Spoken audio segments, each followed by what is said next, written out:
Welcome to your favorite channel for learning everything you need for financial success. Let's get started. Okay, let's just get right into it. You're making decent money, you spot a car you absolutely love, and that big question pops into your head. Can I really afford this? You know, this one decision can literally shape your entire financial future. So today we're going to cut through all the dealership jargon and uncover the real numbers they hope you never, ever find out about.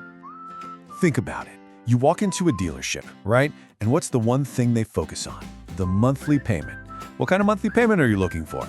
The whole dance is designed to get you laser focused on that one number. But is that really the whole story? No way, it's not even close. And focusing only on that monthly payment, that is the single biggest trap in car buying. Dealerships love it, of course, because they can stretch a loan out to 6, 7, even 8 years just to hit your magic number, all while you end up paying thousands and thousands more in interest. What they conveniently forget to mention is the true cost of owning that car. So let's pull back the curtain. Our first section is all about the real cost of driving, because I promise you, the actual price of that car is so much more than what hits your bank account every month. Just take a look at this. You see that monthly payment you were so worried about? Well, as you can see, a lot of the time it's only about 60% of the actual cost. The other 40%? Yeah, that's hiding in plain sight in all the other costs that just creep up on you month after month. So what are these hidden costs? Well, you've got your insurance, which can be a huge bill depending on the car. You've got gas, which, is a constant drain. You've got maintenance and repairs, and trust me, they will happen. Then there are the yearly registration fees and taxes. And then, oh yeah, the big one, the silent wealth killer that most of us just completely ignore, depreciation. So, how bad is it really? Well, a brand new car can lose 20 to 30% of its value in the first year alone. Within 5 years, as you see here, it could be down 60%. That is thousands of your hard-earned dollars just vanishing from your net worth. It's a very real cost, but it never shows up on a bill. Let's put this into a real-world scenario. Say you buy a $35,000 car.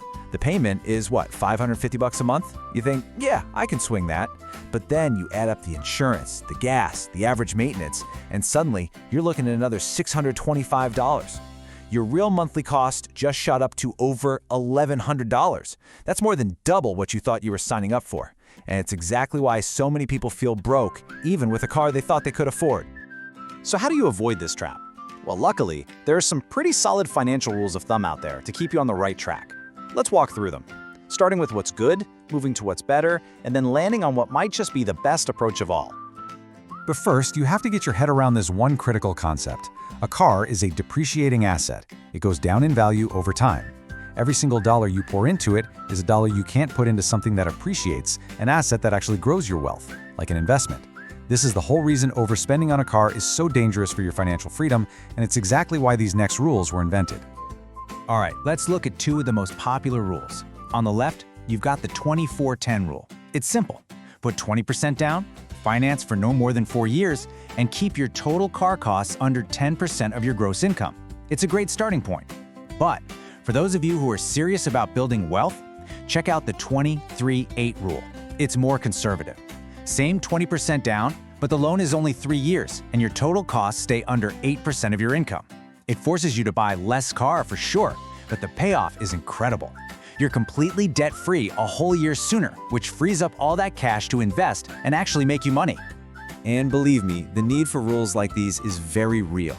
This quote just says it all. When your car payment starts to look like a mortgage payment, that's a huge red flag that people are stretching way too far for something that is guaranteed to lose money. And this is that opportunity cost we were talking about. Let's say by choosing a more modest car, you save $400 a month. If you take that money and invest it, after 10 years, that's over $73,000. After 30 years, look at that, more than $500,000. So next time you see that fancy car, you have to ask yourself, is it really worth $500,000 of my future?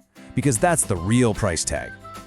But what if I told you there's an even better way to think about this? A method that goes way beyond your income and instead focuses on the single most important number in your entire financial life. This, my friends, is the ultimate litmus test. And this quote just hits the nail on the head. Imagine two people. They both make $100,000 a year, but one has been saving and investing and has a net worth of $200,000.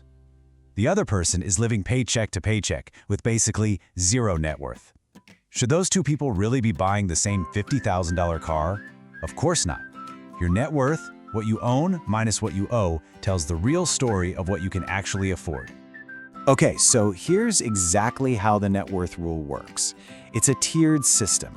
If your net worth is less than $100,000, the total value of all your vehicles, not just one, shouldn't be more than 25% of that number. So, with an $80,000 net worth, you're capped at a $20,000 car. Now, as your net worth grows, the percentage you spend on cars actually goes down. Why? Because the whole point is to have a smaller and smaller chunk of your wealth tied up in stuff that loses value. So once you cross that $500,000 mark, your cars should be 10% or less of your net worth.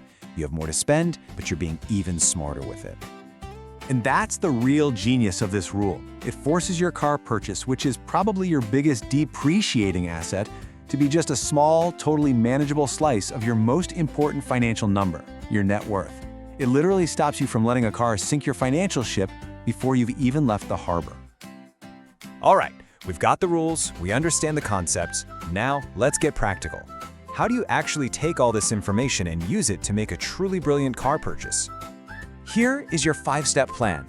Step 1, use one of these rules to calculate your real budget. Step 2, get pre-approved for a loan from your own bank before you even think about going to a dealership. 3, research the reliability and the total costs, like insurance, for the cars you're considering. 4, and this one is huge, always negotiate the total purchase price of the car, not the monthly payment. And finally, number 5, for any used car, get a history report and have your own mechanic inspect it. No exceptions. And remember, through this whole process, buying a lightly used car is almost always going to be your best financial move. You completely dodge that massive first-year drop in value, your insurance costs will be lower, and most experts agree that a car that's about 3 to 5 years old is the absolute sweet spot for getting modern features and reliability without that new car price tag. So let's wrap up with this one final thought. A car is supposed to be a tool, right? Something that helps move you forward in life. So I want you to ask yourself, is your car actually doing that? Or is the massive cost of that car secretly holding your finances back? The answer to that question, well, it could change everything for you. Before we finish, let me give you a few tips, and remember that we upload videos every day. All right, let's dive into a clear strategy for your savings and your finances. It really starts with a mindset shift. The goal isn't just about being rich, it's about building wealth. So, what is wealth? Well, it's having your passive income cover all your expenses. That freedom lets you focus on what's actually important, the stuff that really matters. Okay, so how do we build this? Let's get into the blueprint for your plan. It really boils down to 3 core principles you just can't skip. And what's a great target to shoot for? Try to save about 25% of your income. Now let's talk about some tools and tactics that make hitting that goal a whole lot easier. The key here is forced savings. You got to pay your future self first automatically. If your spending feels off, try a no-spend week or even a month. It's a great reset. Before you buy something, think, will the cost per use be about $1? And for online shopping, let things sit in your cart for a week. It kills impulse buys. See, these small actions build incredible momentum. It's all about playing the long game. This just shows that time is your greatest asset. Your growth potential shrinks the longer you wait. So the most crucial thing is to just start now. A Roth IRA is a super simple way to begin. And as you're building all this wealth, you've got to protect it. Things like term life insurance and a solid emergency fund create an essential safety net. So, remember that second life? Your financial plan is what lets you live it. What will you do with it? We upload videos every day. Subscribe and become part of the family. See you tomorrow.